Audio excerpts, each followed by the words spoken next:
you told me that the best time to choose a therapist is before you need them, and you said Yes. that that's something that you've done. That what does that look like for you? we got a recruit academy going right now.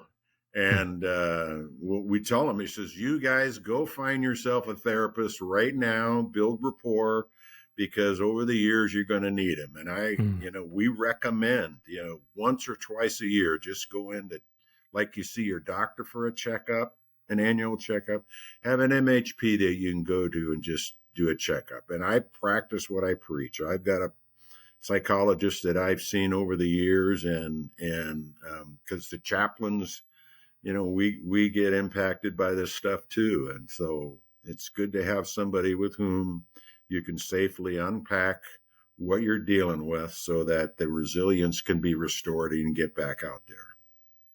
Yeah. Mike, did you always think that this was sort of your calling, or did it just evolve over time?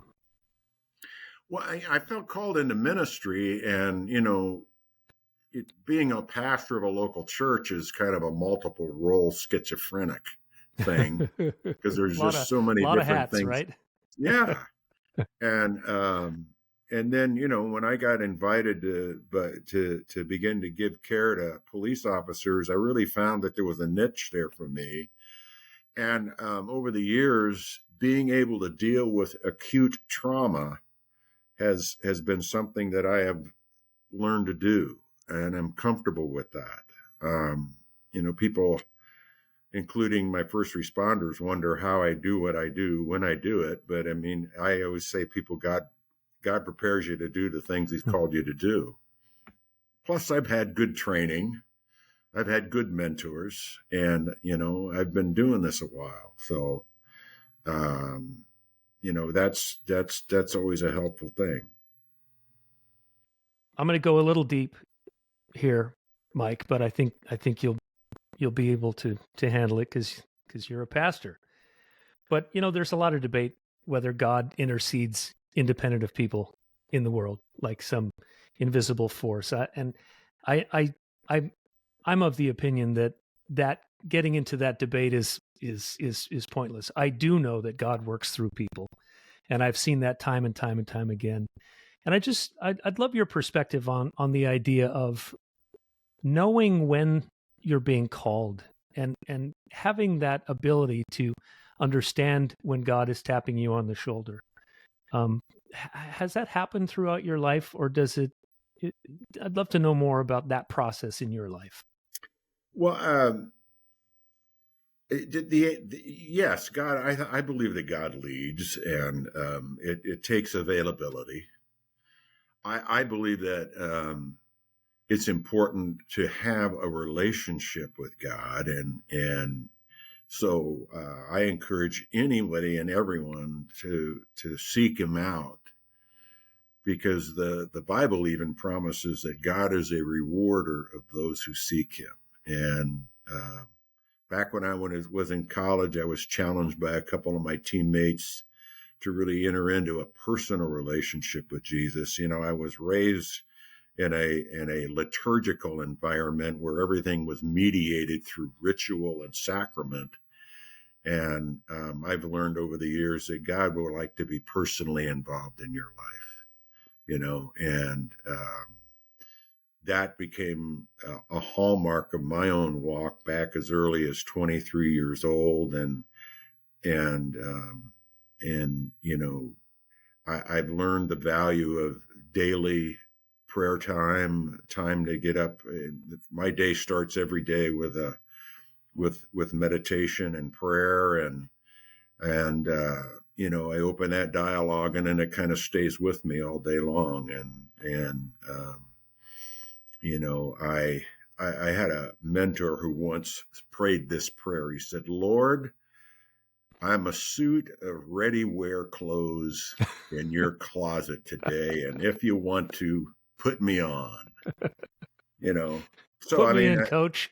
Put me in, coach. Yeah. Another guy said, "Lord, the answer is yes. What's the question? What do you want me to do?"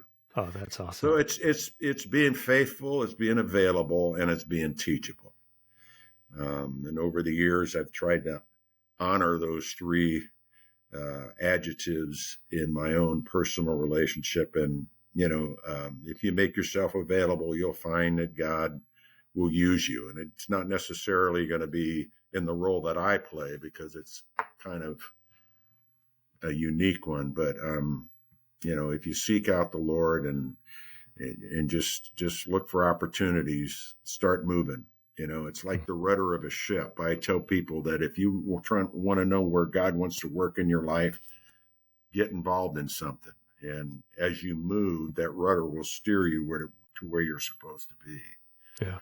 I started out as a huddle leader in the Fellowship of Christian Athletes, working with Bible studies with athletes. And then I ended up working with kids in a youth group at a church, and ended up preaching. And then, that one thing added to another. And like I said, all of a sudden I get a knock on the door from a couple of police detectives, and they needed help with their people. And so I started in that direction, and that really, became where I landed. And I've been 38 years now doing this chaplaincy stuff. So. As you look back, Mike, are there moments in your career that stand out as just profound days on the job? Well, I have had 11 line of duty deaths,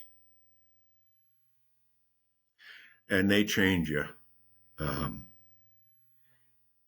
Every one of them stays with you. Our most recent one was the tragic loss of Jordan Jackson here in Bellevue. It was our first line of duty death. And, it's still pretty fresh for us. It's only been a year and a half since that's happened. And, we still care for and support each other because of that. So those things, they definitely have stayed with me.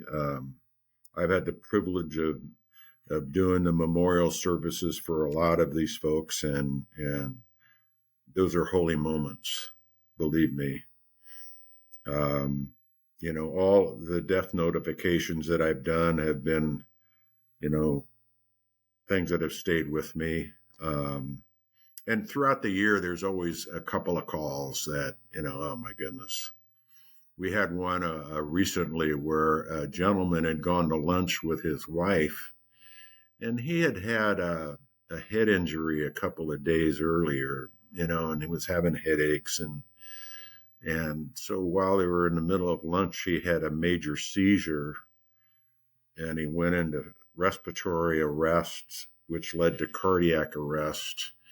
And even though it was witnessed, our medics couldn't resuscitate the man. And so I was there with the surviving wife.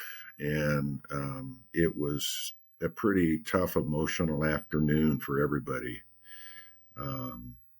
Because that was not the way they were going to, that was the last thing they thought was going to happen in their day, So yeah. I spent several hours with her and her son. Again, you can't make it better, but you just provide them whatever resources they can. And again, I've learned over the years that even in those acute traumas, as time goes by,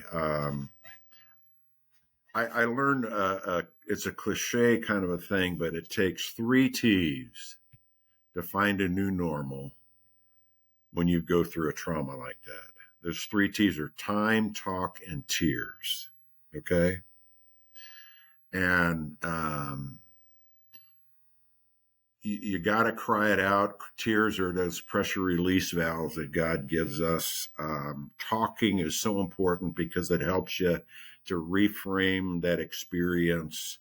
The hardest is the time, to find a new normal after you go through an experience like that. But in time, with talk and tears, it does get better. Doesn't do any good to say that in the moment. Yeah. But it, I've shared with people probably once a week at least. I say the 3 T's, folks, 3 T's. So it's been true in my life.